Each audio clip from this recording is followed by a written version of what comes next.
एक पंडित जी अपनी श्रीमती जी के साथ यात्रा कर रहे थे, तो स्टेशन पर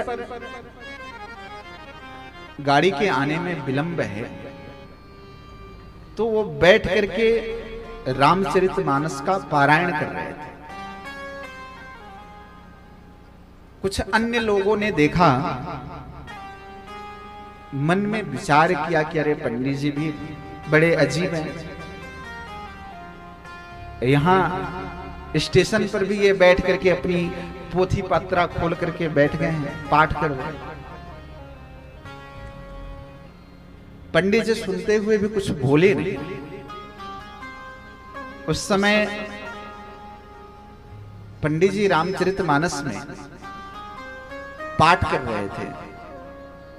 प्रभु श्री राम जब अयोध्या से परित्याग करके और जब जंगल को प्रस्थान करते हैं,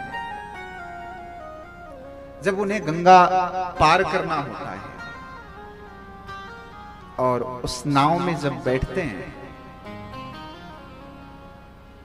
तो भगवान श्री राम सबसे पहले माता जानकी को चढ़ाते हैं। प्रिया चढ़ाई चढ़े रघुराई, पहले माता जानकी को नाव में चढ़ाते हैं, फिर अपने चढ़ते हैं। इसी प्रसंग का वो पाठ कर रहे हैं। संयोग से जो कुछ दंपति जो वहां पे थे, उन्होंने देख के कहा, अरे पंडित जी भी क्या पढ़ते रहते हैं, ये स्टेशन पर भी पढ़ना पाठ करना शुरू कर दिए। संयोग से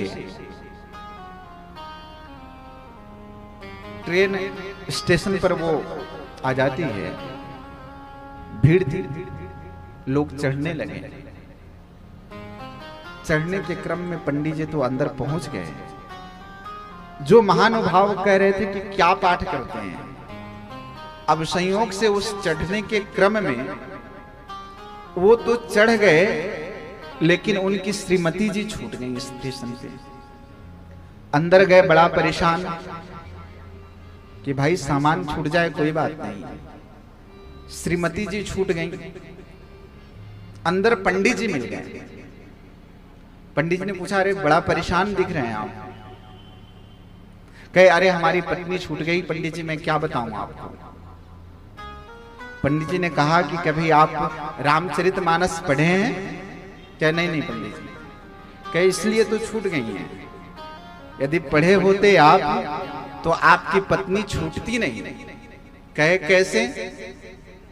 कहे, देखो रामचरितमानस में ना, जब राम जी नौका पे चढ़ने का क्रम आता है, तो सबसे पहले अपनी पत्नी श्री जानकी जी को चढ़ाते हैं, बाद में स्वयं चढ़ते हैं।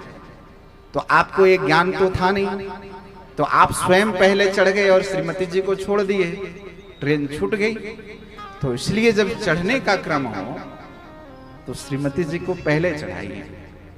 तो ये ज्ञान तो आपको सत्संग से मिलेगा।